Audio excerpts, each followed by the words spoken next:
Hello, Steve 89. Well, I've got some good news about Shang-Chi. We were calling it Shang-Chi, and then we were told it's Shang-Chi, and now people are calling it Shang-Chi because the character in it goes by the name Sean for most of the film. I still haven't seen it yet. But basically, it has done really well. It has blown all the projections out of the water. It has blown the Labor Day weekend record out of the water, although that wasn't hard because it only had to beat 2007 Halloween's 30.6 million, which we all knew it was going to do. So that's not the headline here. The headline here is not that it bet bet the former record, because it was always going to do that. The fact is that it did way better than was expected. It was projected to make 45 to 50 million. It initially was reported as making 71.4 million. It ended up making 75 million for its 3 days, and then it got up to 90 million for its 4-day haul. So it's done almost twice, pretty much twice as much the business it was expected to. Now, second to it was Candyman. That did 10.5 million with a 52% drop off, 13.4 million for its long weekend, and that was in 569 theatres, as opposed to Shang-Chi's 4,300 cinemas. And that's only made 41.9 million in the US, 52.9 million worldwide. So it's only made 10.9 overseas. So that's kind of doing well in its second week, but not doing well overall. Free Guy did, I think, 94 million. So that's got 241 million all up around the world. Jungle Cruise, I think, did it's done 106 million altogether in the US. This is not this weekend.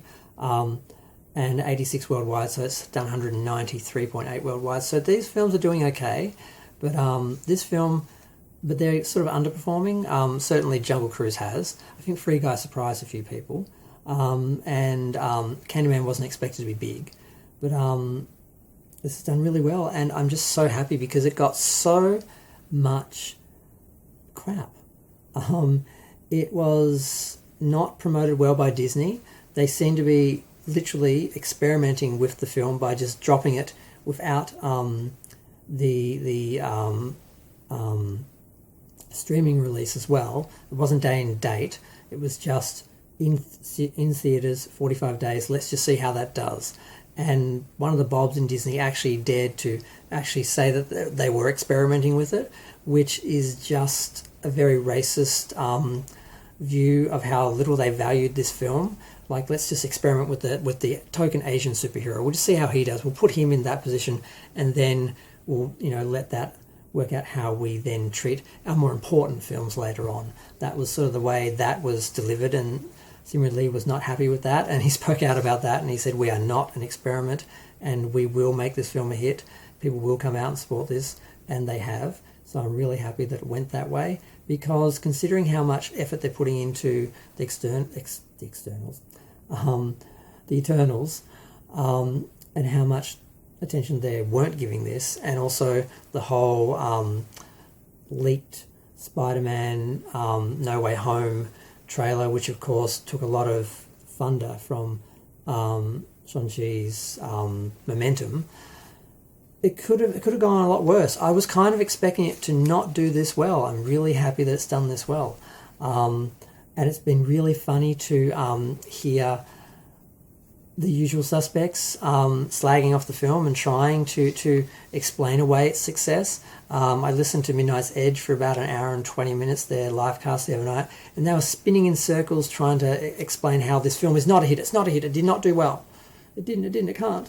We can't have an Asian man, like an Asian action hero in an Asian-centric film, do as well as an American film. It's unpatriotic. It can't be happening. It must be cheating and lying. Blah. They were just going in circles. It was freaking hilarious. It really was funny. They were saying how it had a golden opening. They were accusing Asian charities of going around and buying all the tickets, so people who wouldn't go see the film would see it, or the tickets would be sold either way. They were accusing it of doing the same thing that Captain Marvel was accused of doing, which was they were accusing it of basically spending the promotion budget on buying tickets to make it look like it had a big opening, which doesn't make a lot of sense to me. So they're suggesting that Disney went out and bought $90 million worth of tickets so it would look better. I'm not sure how the finances of that work, but they did suggest this happened with Marvel. And I must admit myself, when Captain Marvel came out, I snuck into a couple of cinemas to see how it was doing because it was supposedly sold out, but the seats were all empty. There was a couple of people in them. And I actually paid to see Alita and snuck into one of the empty cinemas and watched Captain Marvel just in case there was something that I needed to know for Endgame, and there wasn't.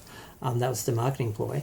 So that did, in my experience, that did kind of happen. I was witness to some of these empty theatres that were supposed to be sold out, but I can't imagine that could be happening on a grand scale. I don't think there's any way that Disney could spend $90 million on tickets and basically create this opening, which is what they're accusing it of doing now, saying it was padded, that it was fortified, that it was basically... It didn't happen because they just can't handle the idea of an Asian actor, an Asian superhero leading a Marvel film, and that possibly a film catering to an Asian audience, or at least basically could do as well as one that's catering just to them and to the white people.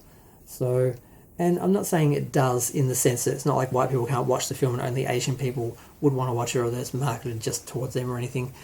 But as far as diversity representation goes, part of the point of it is people who don't see themselves normally might be more interested in a film that actually they get to see themselves in. Although American films catered towards Asian audiences, and China in particular are not doing so well in China, they're sort of just focusing on their own films, and Shang-Chi may not even be showing in Asia, is what I'm hearing, or in China, sorry.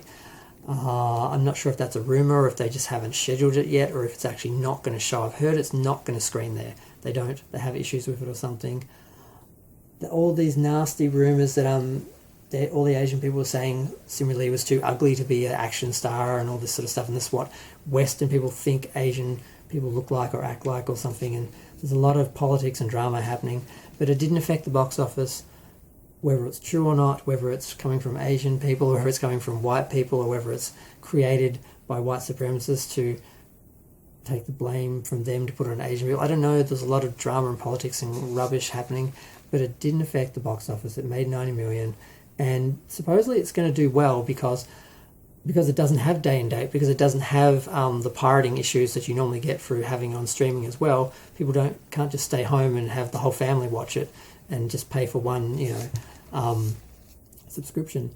People are actually going to have to go to the cinema, pay for a seat and watch it. So it should have better legs than, say, Black Widow, who lost a lot of box office in the second week because a lot of people just stayed home. Like all the people who were going to go out to see it, who would have to go out and see it, saw it, and the rest just stayed home. Or they pirated it. That's probably not going to be the dynamic here, so it may actually do better. So it may have benefited not having the same sort of release as Black Widow, but they didn't do it. They didn't do that to benefit the film. They did it to trial it, to see how it would do before they, use the same release structure or whatever, or style with other more important films. So I do think this film really got kicked around a bit, and I'm really glad that it's actually come up and done as well as it has. So I'm happy. I like Simu Liu. I really did want to see it in the cinema. I'm gonna watch it online, but I'm not happy about having to watch it that way. Much like Wonder Woman, I bought a ticket for Wonder Woman. I might buy a ticket for this just for the sake of it, just so I can give the box office some money, but I'm not actually going to be able to go. I don't even know if they're having any screenings, because in Melbourne we're in lockdown and curfew, so for like another couple of weeks at least. So I have no idea when it's opening or what's happening, because I haven't paid any attention, because it's not relevant, because I can't go. I just realised I didn't even pay any attention to Australia.